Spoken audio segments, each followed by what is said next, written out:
Hello and welcome to another episode of the Indie Alternative Podcast. It's me, Chris. On this episode, I'm delighted to be joined by Gale Paridjanian of the band Turin Brakes. Gale joins me to talk about his recently released solo album, HIFILOFI SCIFIWIFI. Gale shares some details on the writing and recording process of that album, and we also talk a bit about Turin Brakes as well. So much fun doing this interview. I've been a fan of Turin Brakes since the first album, so it was a real pleasure. Before we get there though, just a quick reminder of all the ways you can support the podcast. As I say every week, don't forget to follow me on the socials. The links to those are in the show notes. Also, what really helps grow the podcast and reach new listeners are reviews and ratings. So if you've got a couple of minutes spare, it would mean a lot if you could do that. And lastly, I'm completely independent without advertising or part of a network or anything like that. So if you want to buy me a virtual coffee to help support the podcast financially, you can do that as well. And the link to that is also in the show notes. Anyway, that's it for the waffle. Here's Gale. Welcome to the podcast, Gale Paridjanian. How are you? I'm good, thanks. Thank you very much. How are you? I'm all right. Yes, not too bad. Whereabouts are you in the world? My exact location, I'm sitting in my garden soundproof room in South London, somewhere near a windmill and a prison in Brixton. Oh, nice little landmarks for you there.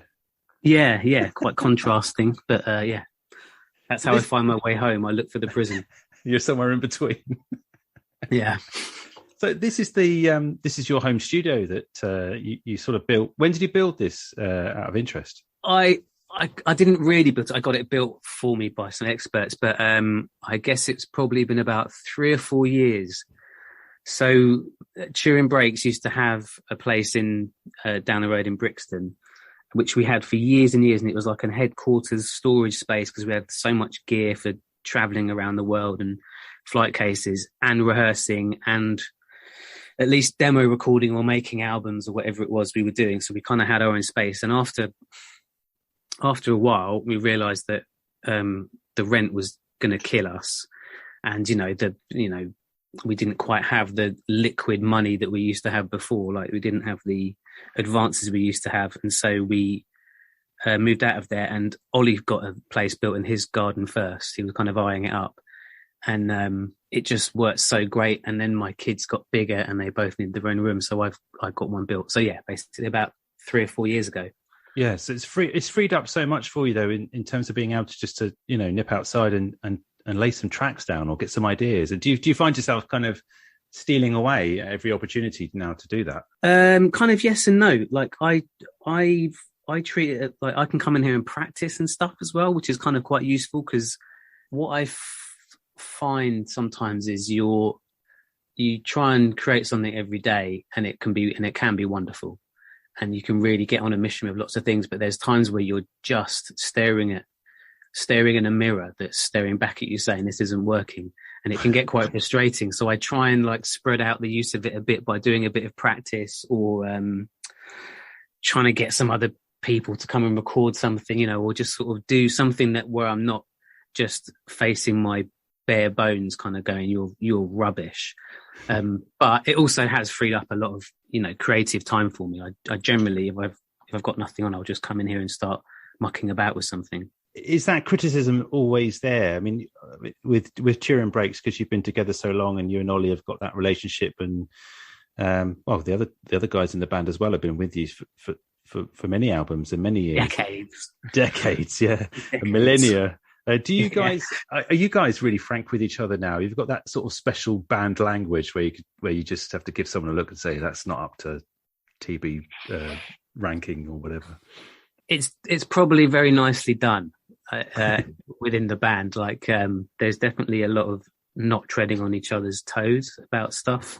With the band generally, it's kind of it kind of gets filtered with enthusiasm. So if like there's 20 tracks being floated around, the ones that everyone seems to agree on are the ones that we kind of work on first, and quite often those are the ones that are just a bit let's say like kind of faultless, like no one needs to criticize much about it. It's just kind of obvious how it goes. Yeah.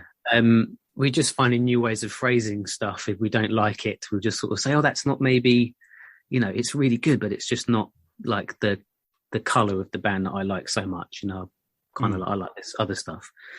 But yeah, I mean, thankfully, the stuff with TB seems to work quite fluidly. Really, we don't have too many hiccups with it. In terms of like your writing and leading on, segueing to kind of your solo LP, your first solo recording, HIFILOFI SCIFIWIFI, which is a catchy title. I'm glad you think so. I pulled it off first time without. Well, I'm really impressed. I'm having trouble. The more I say it, the more I'm starting to think about it. That just doesn't make sense. I've been recently thinking about it in French. It would be HIFIWIFI, it would be HIFILOFI SCIFIWIFI. Which is kind of like some character out of In the Night Garden, I think, isn't it? Yeah. You've been really busy over the lockdown, so this was kind of like a lockdown project for you, or at least lockdown kind of was the catalyst to get some of this stuff down and kind of completed. Is that kind of the full story, or does it predate kind of the dreaded COVID? No, really, it kind of.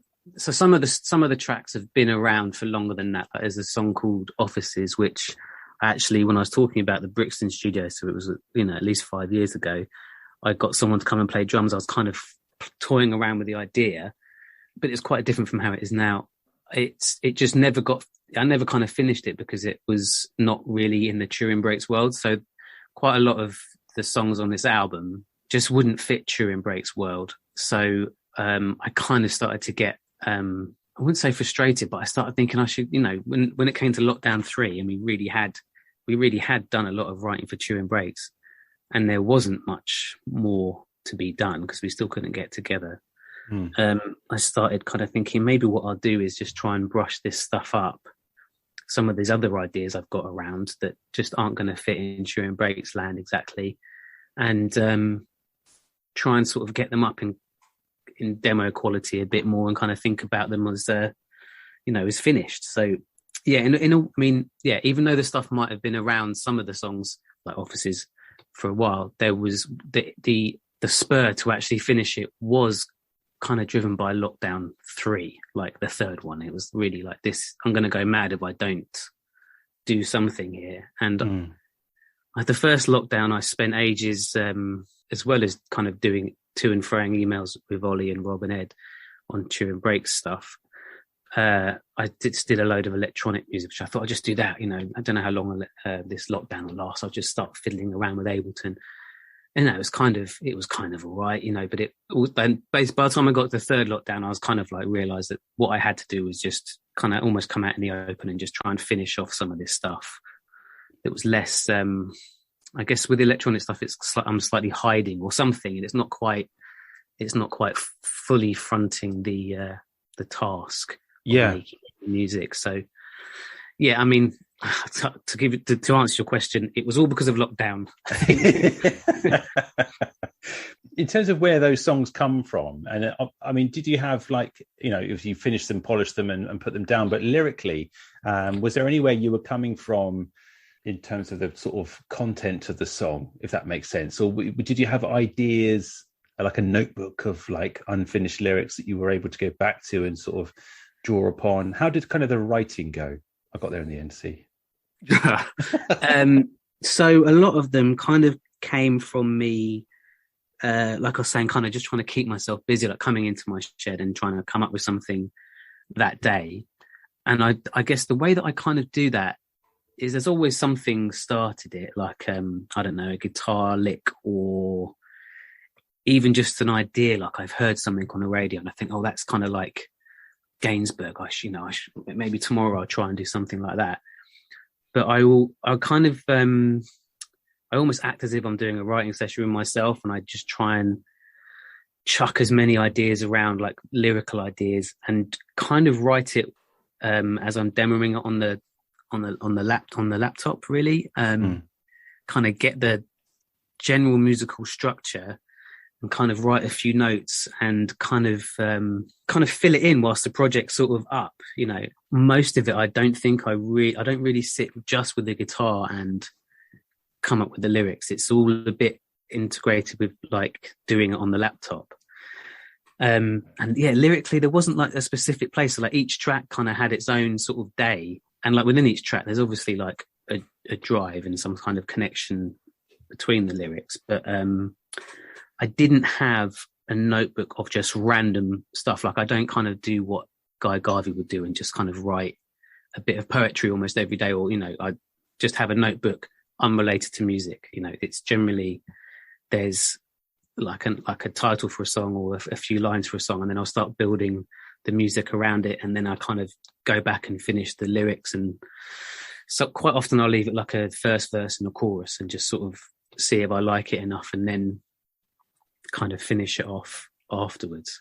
Yeah, because I was listening to the album, the tracks there's themes running through the album, I think, but for me, they're so diverse, each track. And obviously there are nods to Turin Brakes, but you're kind of flexing something completely different in this, aren't you?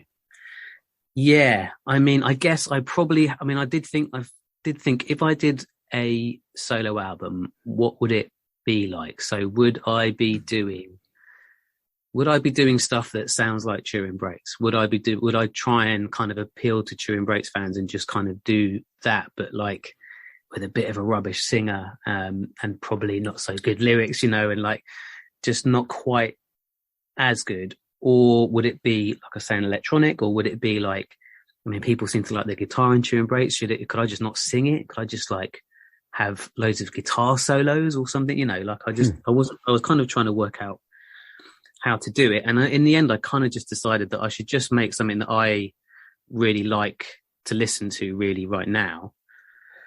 And not worry at all about it being too Turin Brakesy or not. It will just kind of fit whatever it's going to be. So yeah, it didn't have to, I mean, with Turin Brakes, there are certain parameters we kind of keep it in, you know, we naturally have that when we're working together, but also I think over the years we've almost got it a bit more refined. Like there's some songs we kind of go with a piano, or some are a bit more rocky, but we kind of work within those parameters. You know, the drums are going to sound a certain way. There's going to be harmonies. There's going to be X, Y, and Z, and there's certain, you know, there won't be kind of like jazz chords, or that, you know, just kind of like the sound of the band. So when I was working on my own, I kind of thought, well, I just don't have to think about that at all, and I can just kind of be freer. And so, like songs like Thunderclouds, you know, it's something that I really like to listen to at the time. It kind of reminds me of like Smashing Pumpkins and stuff like that. Yeah. Like earlier Smashing Pumpkins that just doesn't fit with Turin Brakes. You know, it's just kind of the way it is. But so I just didn't worry about any of that. I just thought, just try and make something that you just want to make. And I've probably said this to other people before, but I was really just trying to get it on the merch desk for the Optimus, the Optimus tour. That's so the parameters and the kind of stress of it was quite low. I thought, just don't worry about, you know, the big picture and trying, you know, I'm not on EMI Records trying to get to number one here. I'm just trying to finish something off. I mean, I'm so messy that just trying to finish a song was like an achievement, you know, just the fact that stuff was in time was like a miracle. So the parameters are quite low. So I just thought, just try and do stuff you like and don't worry about that big picture bit about sounding like Turin Brakes. Because I mean, it would just sound like a rubbish version of it if I tried, I think. I think you've achieved something like that. It stands out and stands alone with that. I think that attitude that you've just described, obviously that was the perfect thing to do at that time. And it's a great album. I loved it. And those, like I said, the nods to Turin Brakes with the slide guitar and the picking style, but also, you know, it's a misconception that, you know, Turin Brakes are an acoustic band because, you know, maybe for obviously the Optimist, that was the big kind of the big sound that was popular at the time, but over the years you've thrown in loads of stuff, and really let your hair down and cranked it up. And you know, there's elements of this that I really enjoy from the band, and it comes through on this as well. And you're able just to go that little bit extra with your own personality, and it, I think, really comes through. So yeah, I really liked it. Yeah, I mean, I did try. I think I was thinking, don't make it sound like you're trying to be Turin Brakes light, you know, just go somewhere else. Just, you know, you can just kind of start again if you wanted to. Same way, I was kind of thinking, you know, the Optimist LP was really, people really took that to heart. And when we were doing all that, I mean, we did know it was good music and everything. But it took on once you've done something and put it out, it can take on its own life, and people can have their own relationship with that. But until you do it, until you put it out, it's just an idea that no one can have a relationship with. So I was kind of reminding myself of that just it doesn't matter if it sounds reasonably new sounding, not too much like Turin Brakes, because hopefully the dream would be that people would kind of take it and have a new life with it that could start its own life, like a child growing up. In terms of vocals then, I mean, that must have been, was it daunting actually for you to sort of take the lead in that respect? Or I guess, doing backing vocals for so long, you kind of knew and confident with your own voice, but in this kind of setting. It's very different. Yeah. Especially with Ollie, like, cause he's such a good singer. Like, and I don't just mean like in, American Idol sort of way, like, or, stage school, like he's nothing like that. It's so natural and, kind of tied to his whole core. And it's just impossible to stand, which was probably what put me off doing a record myself for ages. You're kind of, it feels a bit like you're standing next to this massive glowing sun that's really attractive, and then you're kind of lighting a box of matches next to it, sort of trying to vaguely sing in tune. So I had to kind of separate myself and kind of tell myself that I was being unfair to myself, trying to put it next to like Ollie singing, for example, because it's just, it just so happens that I'm standing next to this very bright, shining light of voice, But if I move away from that and I forget about Ollie's amazing thing and all the other amazing singers in the world, and just get on with what I had to do. So yeah, singing was a bit of it took me a while in my head to kind of go, okay, you're just going to have to sing. Like I thought, I don't want to listen to stuff where I'm just avoiding singing. I just don't want to make something that's just instrumental because I'm avoiding it. I sort of took great comfort in all the music that I don't like as well. I thought, well, loads of people put out stuff that I can't stand, that I think is completely rubbish. So I can put something out that's maybe a bit rubbish and people can't stand it if they want. And that's just going to have to be me singing on it. And that was it. So yeah, the singing was a bit of a step, but I kind of stopped thinking about it once I started recording it. I think I was kind of concentrating on, getting it finished. I kind of thought I'd just try and get each song finished and then look back at it and not criticize myself too much. Just get it finished so that you've got something to look at rather than not starting because you're too scared to start. Yeah. And I mean, my voice. Okay, so I'm not going to like put myself down, but it's not a natural singer's voice. So it takes quite a lot of work, and especially me kind of trying to engineer it and trying to make it sound good. It was kind of a bit of a task, but I think I stopped thinking about it and just tried to get it finished. Because you've got the falsetto thing going and the layered harmonies, and then you've got collaborations as well. So Eliza Shaddad, is that correct? If I've pronounced that surname properly, because I'm not good with I mean, I say Shaddad. Shaddad. I don't actually know the correct way of saying it. I've always said that. She's never corrected me. Eliza came on tour with us, first of all with Tom Spate as his singer, and then she supported us herself. She's her own artist in her own right. I've always just thought she's really good, and she was kind of like, she heard me singing in the sound check once. Oh, that sounded really good. She was a little bit what's it called when someone self-deprecating towards no, you? No, surprised. She was surprised. No, she was singing. No, well, maybe she was. But no, she was encouraging. Sort of like slightly semi-encouraging about it.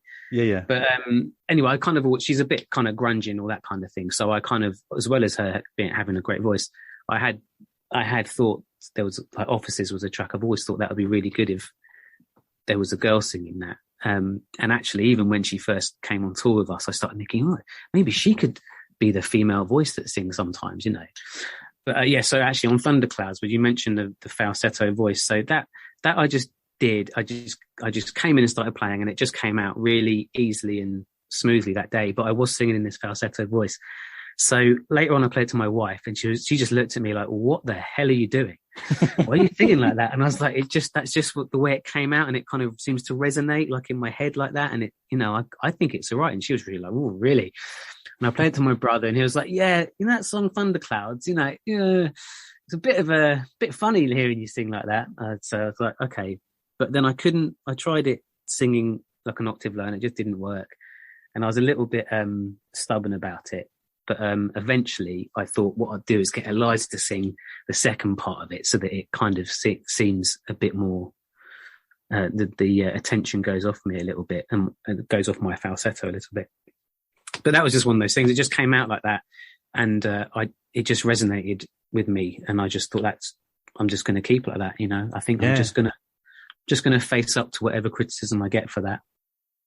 So has this unlocked something then now? Do you feel yourself doing a follow-up or can you continue to sort of write under your own sort of steam and under sort of the Gale P kind of name, if you like? Yeah, I'm not sure. I'm very kind of happy that I've done it. And I do feel like it's kind of opened the window a little bit to an audience who might be kind of accepting of it. I'm not about to start doing another one now, that's for sure, because at the moment it feels more like we're Turin Brakes and Gale P are kind of just have got enough music that we're trying to put out there as it is, and it's almost it almost feels a bit like it's slowed down on the outside world bit that we need to.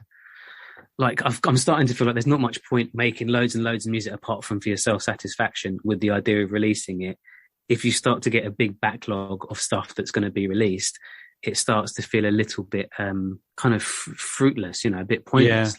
Yeah. A bit like Prince, you kind of think, well, I could make another solo album. I guess I could probably make one next month and it would probably be, okay-ish or, maybe not okay, but whatever, But then queue it up to get released and get it printed and hope that someone's going to buy it, but also hope they're going to buy the TV album that comes out, and also hope that there was another side project we did that they haven't really leapt onto yet, and then this one's just come out. So I'm not in any hurry to do that, but it has it's kind of given me a bit of confidence. Well, you can finish stuff. That's something you could do it if you felt that way inclined.